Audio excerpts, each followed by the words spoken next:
welcome to Lake George Regional Park. My name is Jeff McCabe and I'm the director here at the park. I'm Derek Ellis, I'm the park manager / ranger. So we just had the great Maine outdoor weekend last weekend here at the park, and typically, fall foliage is a little bit farther along, but we've been enjoying some warmer weather this year.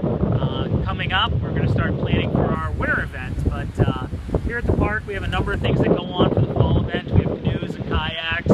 Typically the recreation department brings a climbing wall, and just to kind of make things fun, we actually do a pie eating competition as well. Yeah, in addition to that, when the rec center came this year to put on their event, they brought the climbing wall, like Jeff said, some canoes and kayaks for folks to use.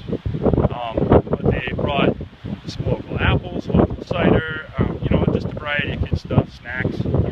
It's a kind of fun, family-oriented event. There was hiking going on, obviously, with our trail system. It's just a good way to get out. It's free. Yeah. So time. Here at Lake George, we're kind of unique. The state actually owns the property. It spans 2 towns. It's Skowhegan and Canaan, and the 2 towns actually have a lease to operate the park. And we're a nonprofit that runs it. And anytime we can do programming to bring folks here to the park, that's something that we enjoy doing. And we realize that partnering with folks like the Skowhegan Rec Department, the Boy Scouts, the Girl Scouts, really helps to get folks here to the park. It makes it sort of broaden the audience and helps us attract more people. It does. In the process of kind of dealing with, being a multi-agency event or a place to have events with different agencies, we kind of set up a little community here.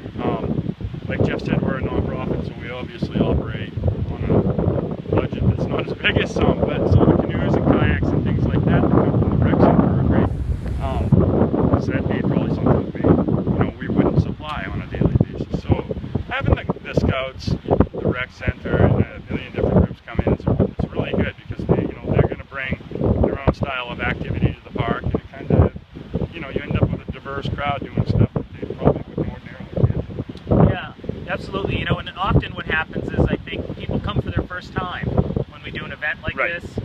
It's really an attraction. It's the first time people have been to the park. The park's been around over 20 years, but some people need an excuse to come here. They need a program to attend.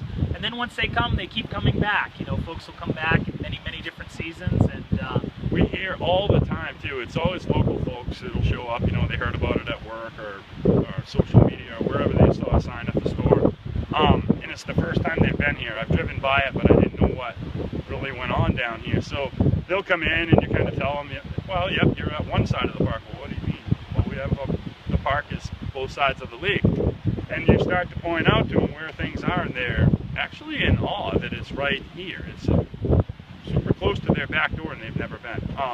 So you get them here through an event or whatever, and lots of times folks will return. The community here continues to grow, but that seems how it happens. A lot of first timers are and we have second, third, and fourth, and fifth timers. Yeah, a lot of folks end up using the park, whether it's the winter or the summer, and sometimes they'll even not experience the park in a different season, and then they might come to one of our programs, say they're a summer user, and then they come in the winter and they really fall in love with the park in the winter. It really just helps to have more people visit the park. Right now we've just started allowing dogs back into the park, which is always exciting. People bring their dogs back in September after the 15th, and we end up having dogs for the fall, and yet another park user. Yeah, with that being said too, from season to season we continue to have different events. So people will show up, say, for a winter event that they didn't even know existed, then come to, they didn't realize that the park was open year-round. So, we operate year-round. A lot of people think that at certain times of the year we're closed because the gate may be shut or whatever. It's never the case. We encourage people to come in. The only time it is locked is to keep people off of stuff until it becomes frozen. But 365 days a year, it's here for the public. Yeah, sunrise to sunset. Come check us out.